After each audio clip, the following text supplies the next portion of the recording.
We'll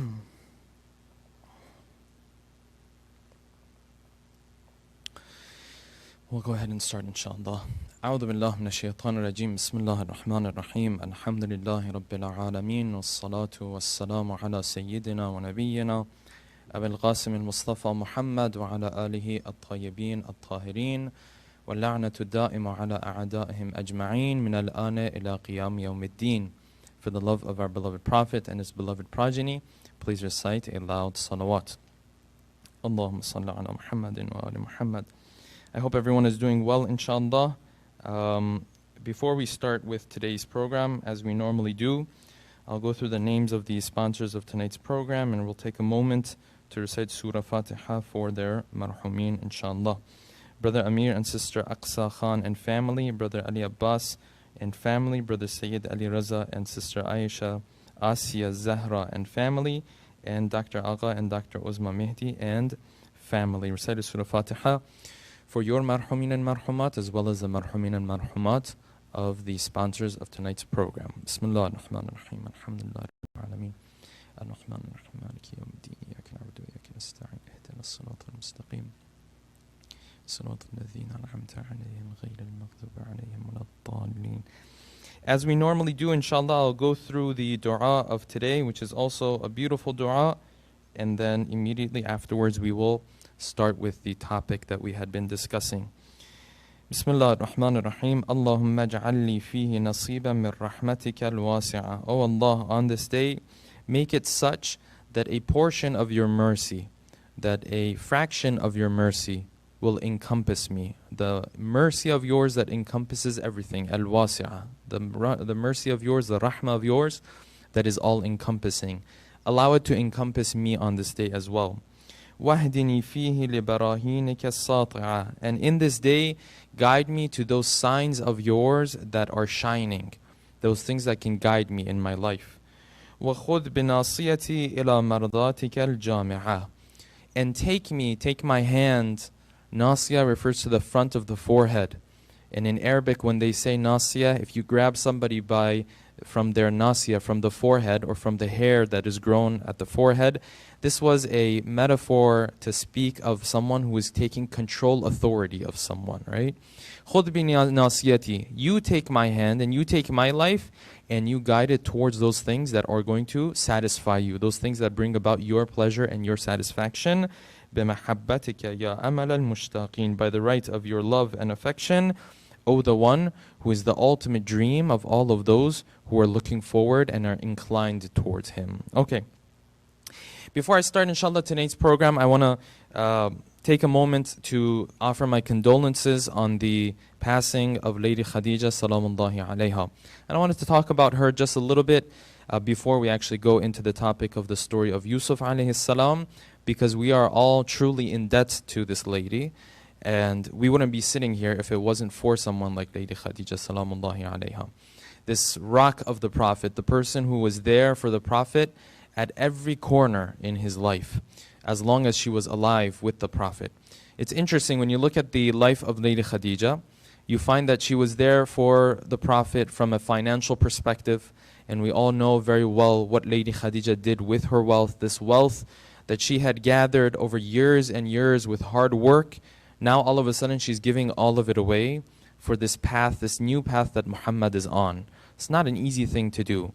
From an emotional perspective, we know that Lady Khadija was also there for the Prophet. Anytime he was going through a hard time, we know that Lady Khadija was there, even though Lady Khadija herself was boycotted, even though herself was, from an emotional perspective, was under a lot of pressure when she started to walk on this path with the Prophet. But when it came to the Prophet and the needs that the Prophet had, the emotional needs that the Prophet had, Lady Khadija was there for him at every corner. And even further than that, when you think about the people who started to believe in Islam, the people who actually took on this faith and embraced this faith when no one else would believe in this faith, you find that Lady Khadija is the flag bearer. She is the one who comes first. She is the one who comes even before Ali ibn Abi Talib. And it's interesting that this religion, the first person to embrace it was in fact a woman. It was not a male. It was a female that embraced this religion to begin with. And we can only imagine what life would have been like for the Prophet, what the growth of this religion would have been like if Lady Khadija were to not accept the message of the Prophet and were to not embrace the message of the Prophet.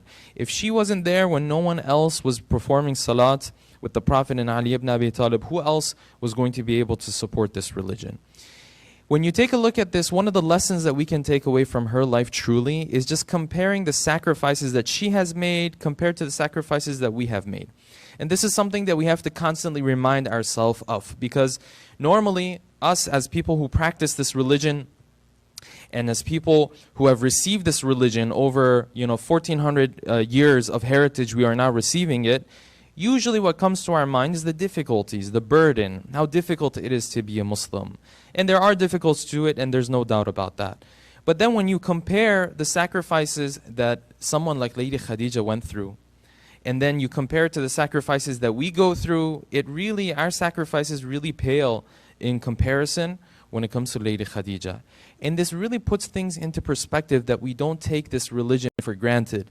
There were people who had to go through hunger, they had to go through disease, they had to sacrifice everything that they had worked for their whole life for this religion to get to us.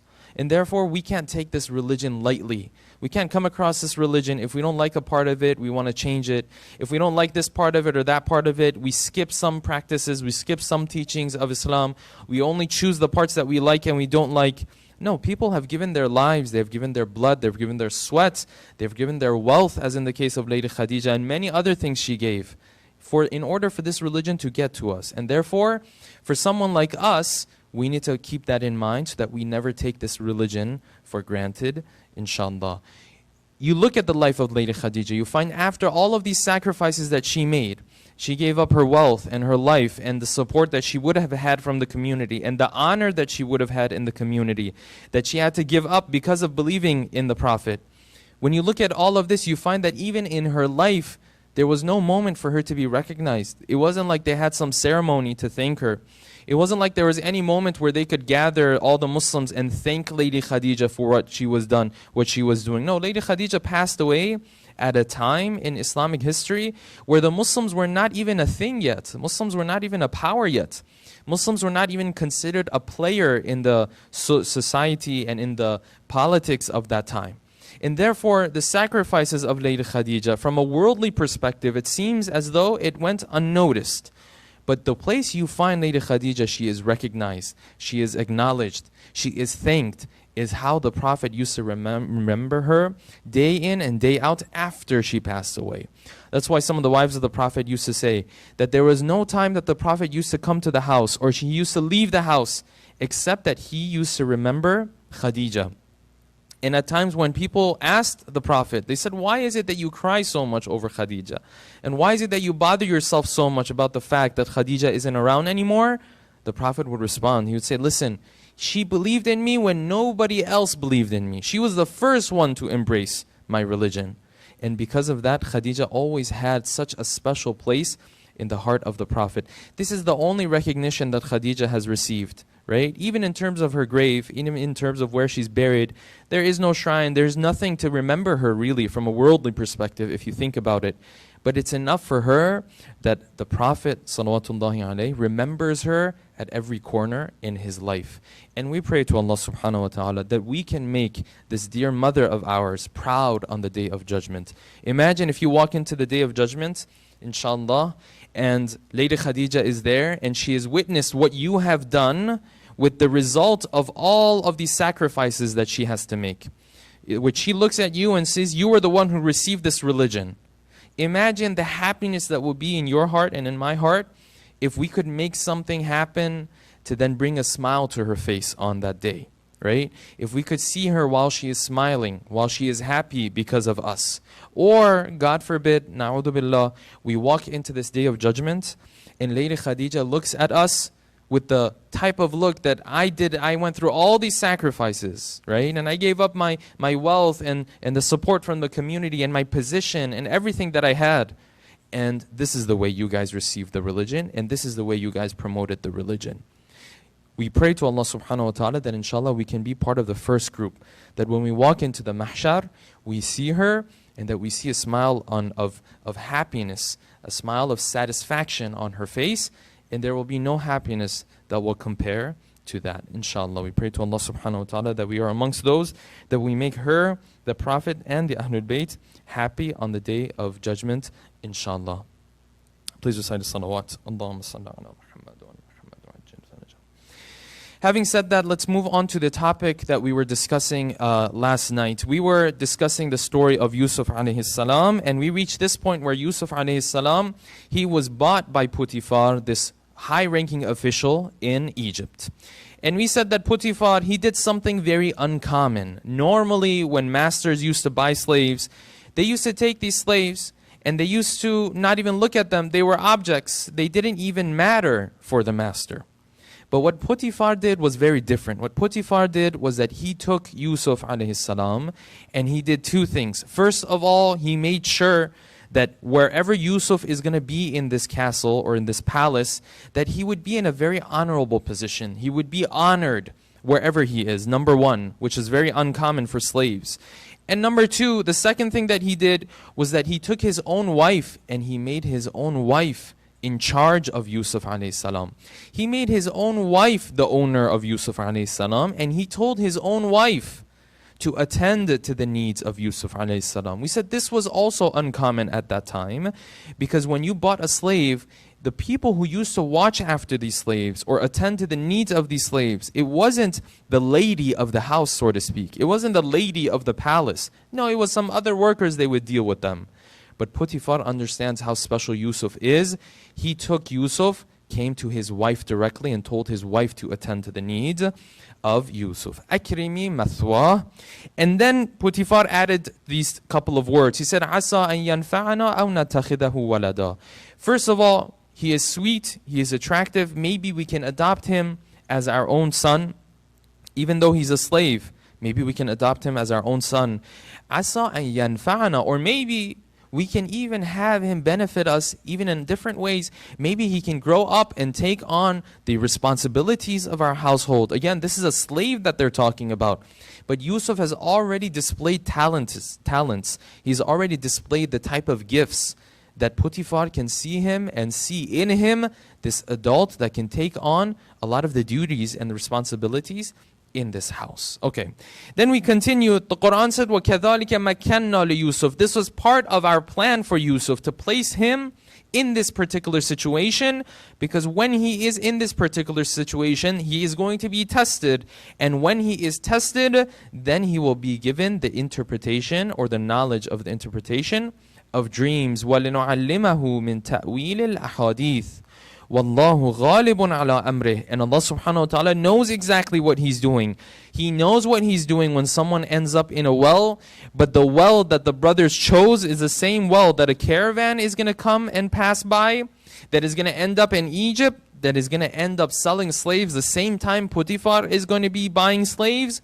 And Potiphar is going to bring Yusuf from the bottom of the well, essentially, to live in this luxurious life in this palace. This is Allah subhanahu wa ta'ala running the show. وَلَكِنَّ أَكْثَرَ النَّاسِ لَا يَعْلَمُونَ. But most people, they don't get it. Most people, they don't understand it. They assume that life is chaos. They assume that there is no one running the show, whereas Allah subhanahu wa ta'ala is the one who is running the show. Moving on from this, we said that then Yusuf alayhi salam, he stayed in this palace and he lived in this palace until the Quran says, وَلَمَّا بَلَغَ أَشُدَّهُ, until he reached a point of spiritual, of mental, of physical maturity. And when he reached this point, آتَيْنَاهُ حُكْمًا وَعِلْمًا, we granted him wisdom and we granted him knowledge. And we said some people, some of the mufassirin say that this hukman wa ilma that is mentioned in the verse refers to the idea of prophethood. Some of them say this may have not been the particular moment where Yusuf alayhi salam was chosen as a prophet. There is a difference of opinion here. Nonetheless, what you can see is that Yusuf alayhi salam is taking himself up the ranks of spirituality, and that Allah subhanahu wa ta'ala is rewarding him. وَكَذَلِكَ نَجْزِي الْمُحْسِنِينَ. And this is how we reward those who do good. We said the point we take away from this part of the verse is that Allah subhanahu wa ta'ala doesn't give anything to anybody without merit. Even if He blesses an imam, or if He blesses a prophet with something, whether that's knowledge, whether that's wisdom, whether that's prophethood, imamat, whether it's isma and infallibility, He always is going to bless people with merit and based on merit. There has to be indication from the servant himself first or herself first before Allah subhanahu wa ta'ala then blesses this individual with something. We said the same verse and the same wording roughly is used in the story of Musa alayhi salam as well. That if you see we took Musa and we turned him into a prophet, we gave him this knowledge and wisdom, it's not that he was just a normal person and then we made him a prophet. No. وَكَذَلِكَ نَجْزِي الْمُحْسِنِينَ. This is what we do to those who do good deeds. Then once they take themselves up from a spiritual perspective, then we will reward them with things of this nature, things like this wisdom and with this and like this knowledge. Okay, this is essentially almost where we ended yesterday. I know that the live stream cut off a little bit early yesterday, so inshallah I'm going to move back a little bit and then we'll continue. From this point onwards, this is verse 23, the Quran then speaks of this particular scene that we know the story of Yusuf by. And it's not just us that we know the story of Yusuf by the scene. In fact, when you look in history, even in the Bible, the whole story of Yusuf revolves around these critical moments where he is going to have this encounter with Zulaykha. The Quran started out and used a very beautiful verb in order to explain to us that this idea of Zulaykha approaching Yusuf and putting this suggestion and this request on the table, it wasn't the first time that she was doing this. Because the Quran says, وَرَاوَدَتْهُ الَّتِي هُوَ فِي بَيْتِهَا. Zulaykha was constantly trying to change the opinion of Yusuf, meaning that she had brought about this suggestion a number of times before. But the reason why the Quran is going to delve into this particular time is because Zulaykha is now going to take some preparations this time to make sure that she can go ahead with her plan. To make sure that Yusuf will have no way to say no to Zulaykha at this point. Okay, before we actually go into this ultimate showdown that is going to take place between Zulaykha and Yusuf, we need to understand the context of this a little bit. When you take a look at the context of this particular showdown, as I called it yesterday, you find that Zulaykha, for two reasons, she really wants this to happen. For the first reason is that for years and years, she has been seeing Yusuf growing up in front of her. And every time she sees Yusuf turning into a man now, her emotions and her affection is now blazing more and more like a fire inside of her. And that's why in the ahadith and in history we read that every time she had a conversation with any of the other women, that the idea of Yusuf would come up. And that sometimes she wanted to eat, but because she was thinking about Yusuf so much, she could not eat. So essentially Zulaykha is seeing Yusuf every single day, and this fire inside of her is being rekindled every single day. On the other hand, Zulaykha is also coming from the perspective that I own Yusuf. Yusuf doesn't have a right to say no to me. I'm the one who is essentially the master of Yusuf. I am the one who gave residence to Yusuf in my house for years and years. And he's essentially a slave. So it doesn't make sense for him to say no. If he's saying no, then I'm going to continue to insist until this actually happens. Okay. Now, we said that in order to understand this scene and this moment in the story of Yusuf alayhi salam a little bit better, we have to understand where the head of Zulaykha is and where the head of Yusuf is. The head of Zulaykha, as we mentioned, she is developing these emotions more and more for Yusuf every single day. This fire is now turning into an even greater blaze inside of her every single day. But what she doesn't realize, the other women in the palace don't realize, nobody else realizes, is that Yusuf secretly every single day, he is now going up the ranks from a spiritual perspective. He is coming closer to Allah subhanahu wa ta'ala slowly, a little bit more every single day. So much so that Allah subhanahu wa ta'ala is putting him in the ranks. Before this scene actually takes place, He's putting him in the ranks of the Musas of the world. He's putting him in the ranks of the prophets of the world. That means that as much as Zulaykha is now developing emotions for Yusuf and is falling in love for Yusuf, Yusuf alayhi salam is falling in love with Allah subhanahu wa ta'ala. He is developing these emotions for Allah subhanahu wa ta'ala. And when you look at the terminology that Yusuf was using to refer to Allah subhanahu wa ta'ala, later on in the story, you find these pronouns that he uses when he wants to refer to Allah subhanahu wa ta'ala. He doesn't say my Lord, he says Rabbi, he says my nurturer. Because he sees things as, from this perspective, that as Zulaykha was taking care of him as he was growing up from a material perspective, and they gave him a residence, and they gave him a house, and they gave him a place to stay, but Yusuf is seeing Allah subhanahu wa ta'ala's hands at work every single day. He is seeing Allah subhanahu wa ta'ala taking care of him every single day. He's seeing Allah subhanahu wa ta'ala taking him from the bottom of a well and bringing him to this luxurious lifestyle, to this honorable position. He sees the hands of Allah subhanahu wa ta'ala at work every day. And that is why every single day, his love and his emotions for Allah subhanahu wa ta'ala, they are developing even more and more. That's why later on in the verses of the Quran, in the story of Yusuf, he says, Rabbi, my nurturer, the one who was watching after me every single day. And then he continues, he says, Anta waliyi, you are my wali, you're the one who took care of me. You're the one who took authority of my affairs. That's the perspective that Yusuf is coming from.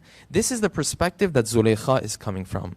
And therefore, if you think about it, even though Zulaykha and Yusuf are living in the same house, and even though they come and go from a close distance every single day in that house or in that palace, you find that Yusuf and Zulaykha are growing distant from each other every single day.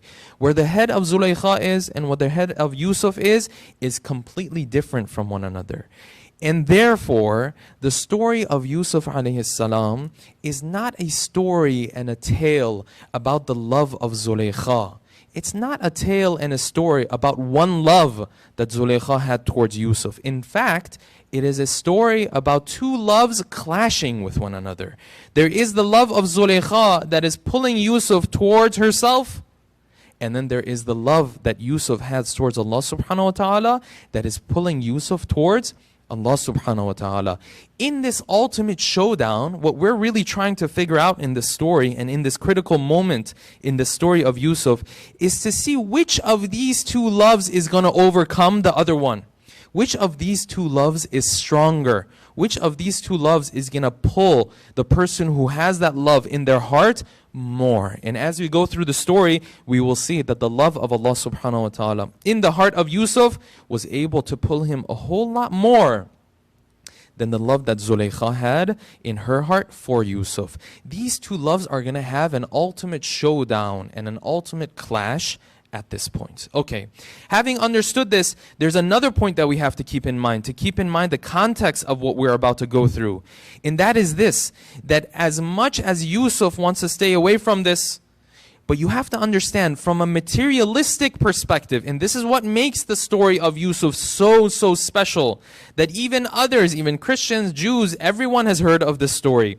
What makes it so special is that Yusuf alayhi salam, essentially, if he wanted to go ahead with this plan, na'udhu billah, there was nothing to stop him. In fact, if he were to go ahead with this plan, his life would have become so much easier.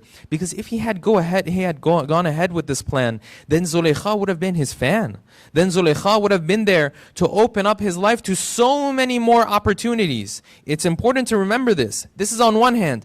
On the other hand, Yusuf is young himself. It's not like he's 67 years of age where this physical desires of his have now settled down. No. Yusuf is young, and so he does have physical desires. And then you add to that Zulaykha is also young, and she must have been a person who was blessed in terms of her looks as well. How do we know this? Because the Quran doesn't directly speak of this. But we know this because if Zulaykha was the wife of a high-ranking official in this whole empire, then this means that she must have been the type of woman and the type of lady that Allah subhanahu wa ta'ala had blessed her with the looks to be the wife of a high-ranking official. That's how it works in empires. That's how it works in kingdoms. That if you're a person who has the best of looks, then you are a person that the high-ranking officials are going to come to marry you, for example. And therefore, there are all of these moving parts in the story of Yusuf. This is on one hand. These are all the materialistic and worldly incentives to get Yusuf to go ahead with this plan. On the other hand, were there any obstacles? There were no obstacles at all. First of all, this was inside of the palace. There was no one that was going to find out about it. Second of all, even if the people were to find out about it, nobody knew the family of Yusuf. It's not like this would be a disgrace for the family of Yusuf. Nobody knows the family of Yusuf. It wouldn't even be a disgrace for him. Third of all, even if the wife of Zulaykha or the husband of Zulaykha were to find out that this was happening between her and Yusuf, still this would not be a big deal, because we read later on in the story that the husband of Zulaykha, when he found out that this was happening, what could he do? He didn't do anything. Only thing he did was that he tried to get rid of Yusuf. This means that Zulaykha had complete power and authority over her husband. She knew exactly how to manipulate her husband. And therefore, there is no obstacle at all in the path of Yusuf in order to go ahead with this plan. Okay, this gives us a good context to understand how difficult of a test this really was for Yusuf. This wasn't the type of test where you go and someone winks and that's a test for you. No. This is not what makes a test. This is not the type of test that makes a prophet. The type of test that makes a prophet is the type of test that will break yours and my back. It's the type of test that nobody else can stand. And again, in the ahadith we read that this time, Zulaykha, she prepared herself from a physical perspective in terms of what she was wearing. And she also did this. وَرَاوَدَتْهُ الَّتِي هُوَ فِي بَيْتِهَا عَنْ نَفْسِهِ وَغَلَّقَتِ الْأَبْوَابِ. And this time, she locked the doors. But she didn't just lock them normally. She غَلَّقَ. She locked it in a way that she was sure it would not be opened by anybody. Zulaykha has gone through all of this preparation until this ultimate showdown. Okay. When Zulaykha locked these doors in such a way, and in hadith we read that there were 7 different doors leading up to this room in particular, where Zulaykha and Yusuf were now in. When she did all of this, then what did she do? وَقَالَتْ هَيْتَ لَكَ. She said, approach me. There's nothing standing between us at this point. Pay attention and think about this, brothers and sisters. What are the first words that come out of the mouth of Yusuf alayhi salam? What is the first thought that comes to his mind? I can give you this test, brothers and sisters. If you were to go around and ask 1,000 people what Yusuf alayhi salam said in that first moment when he is alone with Zulaykha and he knows that these doors are locked and he knows that he has nowhere to go, what is the first thing that Yusuf alayhi salam said? If you ask 1,000 people, 1,000 people will get this wrong. We would assume that Yusuf said, I would never do such a thing. It is not compatible with my status to do such a thing. I would never commit such an act. But Yusuf didn't ever say any of those things as the first thing that came out of his mouth. The first thing that came out of the mouth of Yusuf, when you take a look at the verses of the Quran, was this. قَالَ مَعَاذَ اللَّهِ. He said, God forbid, I seek refuge in Allah subhanahu wa ta'ala. What does this mean? When you seek refuge in Allah subhanahu wa ta'ala, why is Yusuf in this critical moment, instead of just saying no, instead of saying, I would never do such a thing, why is he saying, I seek refuge in Allah subhanahu wa ta'ala? What's going on in the mind of Yusuf? When do you seek refuge in somebody? You seek refuge in somebody when you are weak, when you need support, when you need someone's help. What is Yusuf trying to tell us? What is Allah subhanahu wa ta'ala trying to tell us, narrating these words from Yusuf alayhi salam? What the verse is telling us is that in that first moment, when Yusuf came across this test of Allah subhanahu wa ta'ala, he didn't emphasize on who he was. He didn't emphasize on how great he was. He didn't emphasize on the fact that I'm Yusuf, I'm the one who's close to Allah subhanahu wa ta'ala. I would never do anything like this. No, Yusuf is admitting and confessing to the fact that he is weak at any test that Allah subhanahu wa ta'ala puts in front of him. I need Allah subhanahu wa ta'ala's support in order to be able to go through this test. I need him. I need his refuge in order to go through something like this. And that is why when you take a look at the verse, Allama Tabatabai mentions a very beautiful point. He says he did not even put himself in this sentence. He didn't even say, A'udhu billah, because he wasn't even thinking about himself. He said, Ma'adallah. He said, refuge in Allah subhanahu wa ta'ala. God forbid. This is Yusuf alayhi salam teaching us that even a prophet, when he wants to go through a test, even he does not feel confident about himself. Even he does not emphasize on his own spiritual abilities. No, it's not about him. Even he knows that even someone like him who has worked on himself spiritually for years and years now, when it comes to a test from Allah subhanahu wa ta'ala, he has to rely on the help and the mercy of Allah subhanahu wa ta'ala. Is this how we go about the tests that we come across? No, that's not how we go about the tests that we come across. When we go through a test, the only thing that we're thinking about is, look at me. I was the one who was able to go through this. I was the one who was able to train myself to go through this spiritual test of mine. And that is if we pass the test. If we don't pass the test, then we're not even qualified to think such a thing. But Yusuf alayhi salam is not thinking about himself. The first thing that came to his mind is, I am scared. I need to take refuge in Allah subhanahu wa ta'ala. And this is how we need to approach the tests that we have in life as well. When we come across tests and difficulties, we are not to approach them with this confident sense that we have sometimes. And sometimes you see this, brothers and sisters, in the way people speak about the tests that they are going through. Yes, I went through this test, but alhamdulillah, I was able to come out of it successfully. I was able to do this. I was able to do that. No, it's not about you. You did a part of it. But then if Allah subhanahu wa ta'ala had not helped you, then Allah subhanahu wa ta'ala would not have brought this day where you would have come out of this test successfully. This is a change in perspective that Yusuf alayhi salam is teaching us. That in this ultimate showdown, it's not so much about him. He understands if he wants to go about this test on his own, he knows that he may not be able to pass this test. No prophet, no one will be able to pass any test without the help of Allah subhanahu wa ta'ala. And this is what the verses of the Quran tell us.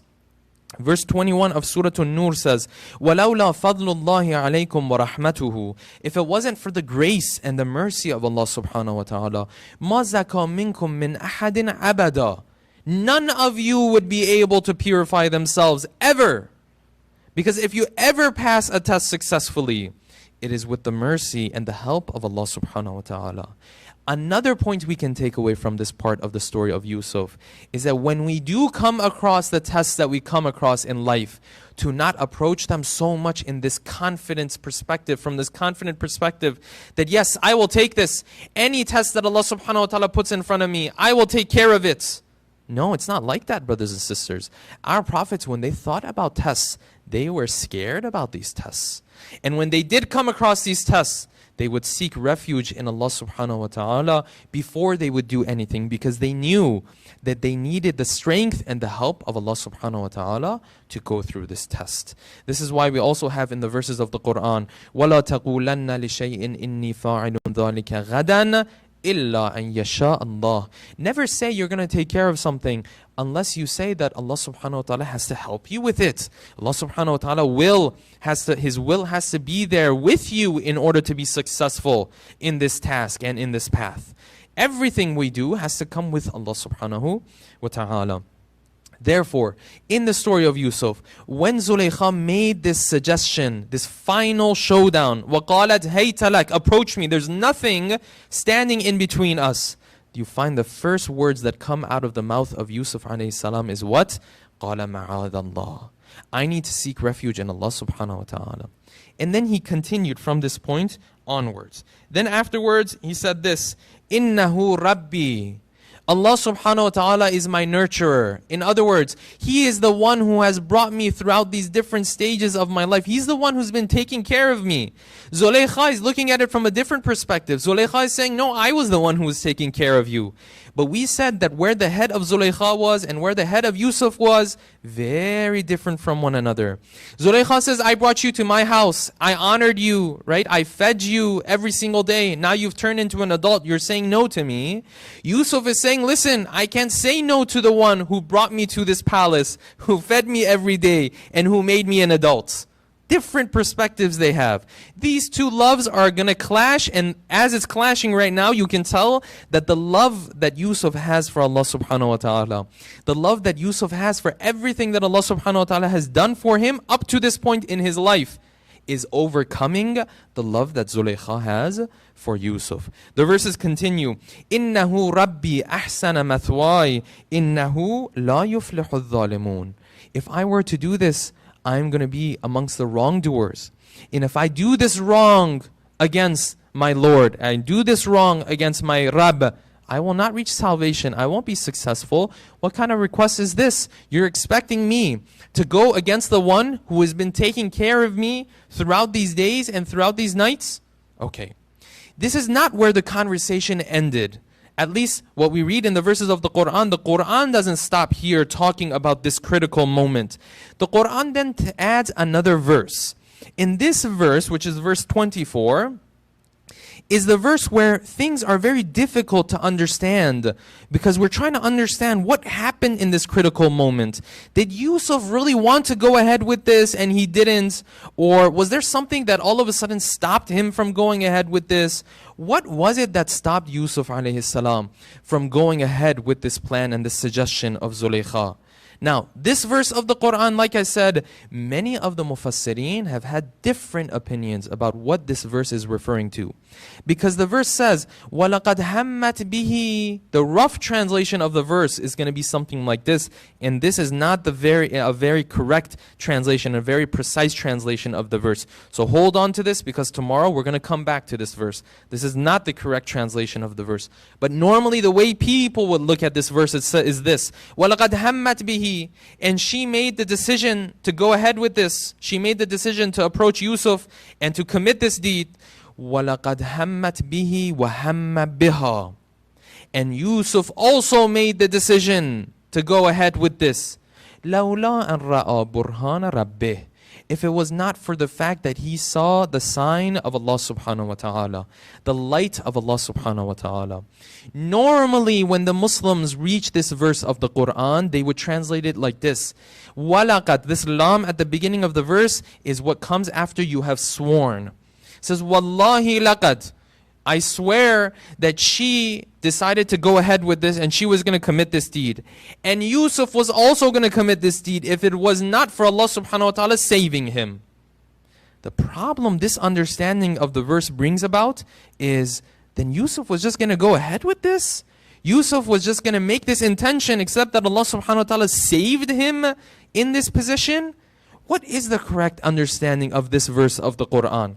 And you will find, brothers and sisters, with all of our respect to our brothers from Ahlul Sunnah, some of the Mufassirin of Ahlul Sunnah have understood this verse in this way, that yes, Yusuf, he went ahead with this plan, he went ahead with this suggestion, except at the last moment, when he was, na'udhu billah, preparing himself even from a physical perspective to go ahead with this.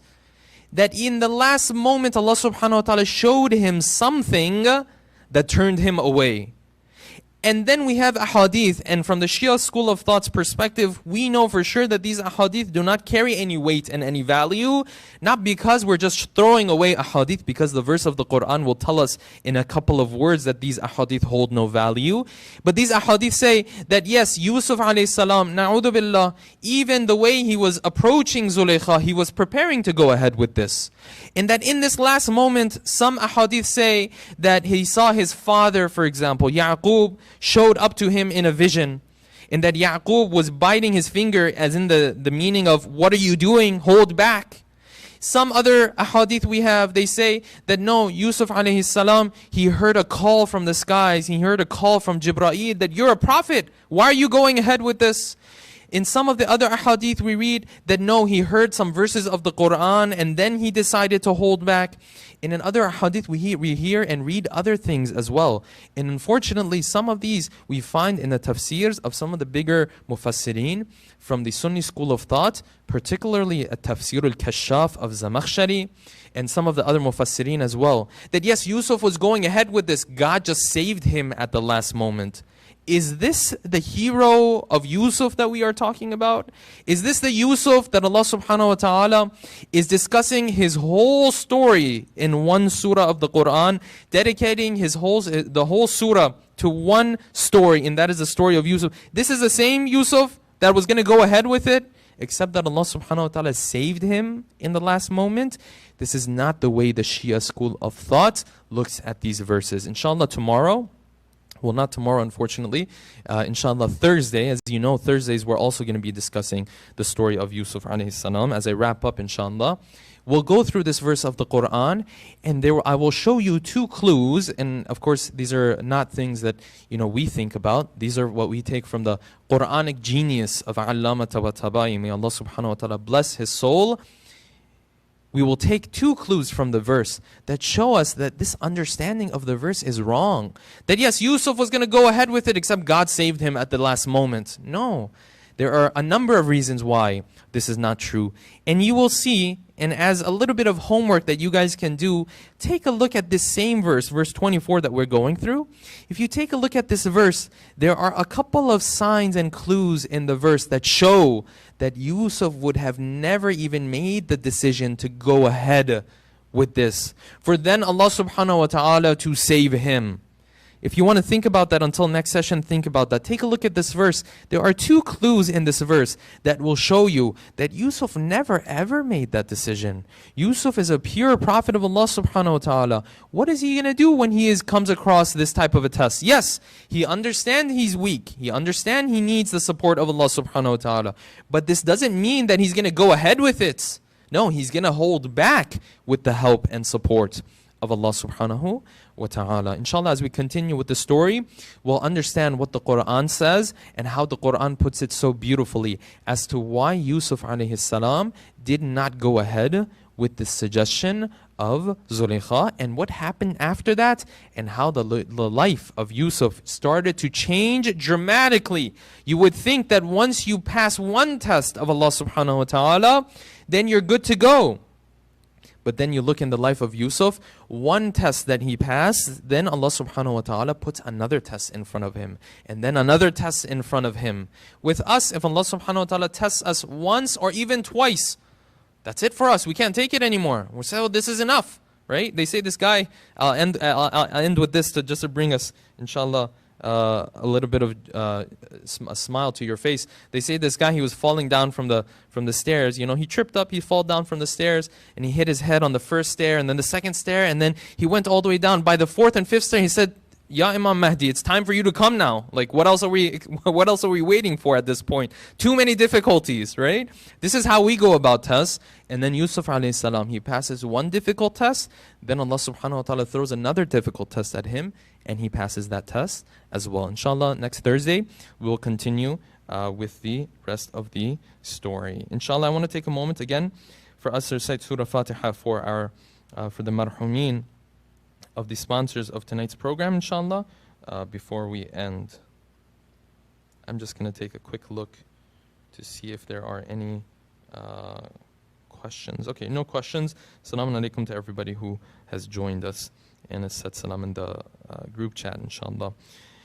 So the sponsors for tonight's program, Brother Amir and Dr. Aqsa Khan and family, Brother Ali Abbas and family, Brother Sayyid Ali Raza and Sister Asiya Zahra and family, and Dr. Agha and Dr. Uzma Mahdi and family. Let's take a moment to recite Surah Fatiha for the marhumeen of these brothers and sisters, as well as the marhumeen and the marhumat of all mu'mineen and mu'minat, inshallah. Bismillah ar-Rahman ar-Rahim, alhamdulillah rabbil alameen, ar-Rahman ar-Rahim, maliki yawmiddin, iyaka na'budu wa iyaka nasta'in, ihdina as-sirata al-mustaqim, sirata alladhina an'amta alayhim, ghayril maghdubi alayhim wa lad-dallin.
سبحان الله والحمد لله ولا إله إلا الله والله أكبر.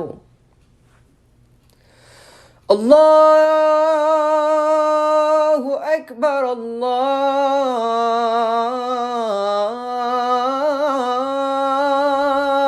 أكبر. الله أكبر الله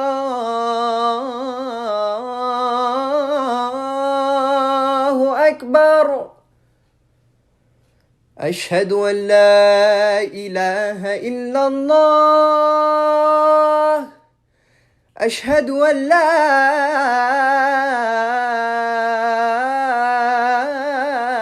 إله إلا الله.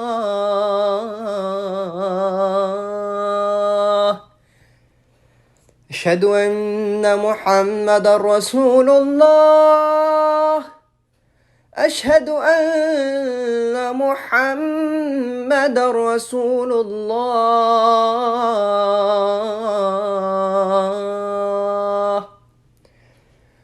أشهد أن عليا ولي الله. أشهد أن عليا حجة الله.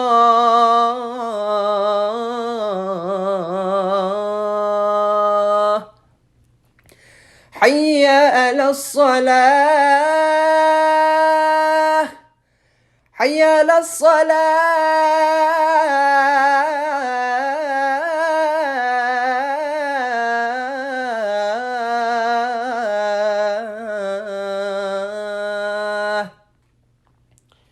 حي على الفلاح. حي على الفلاح.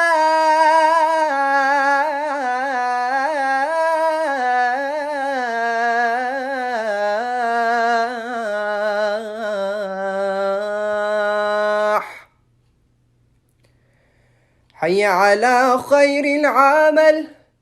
حي على خير العمل. الله أكبر الله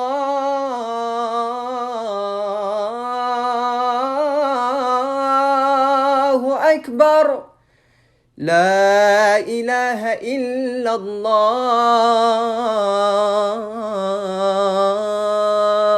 لا إله إلا الله.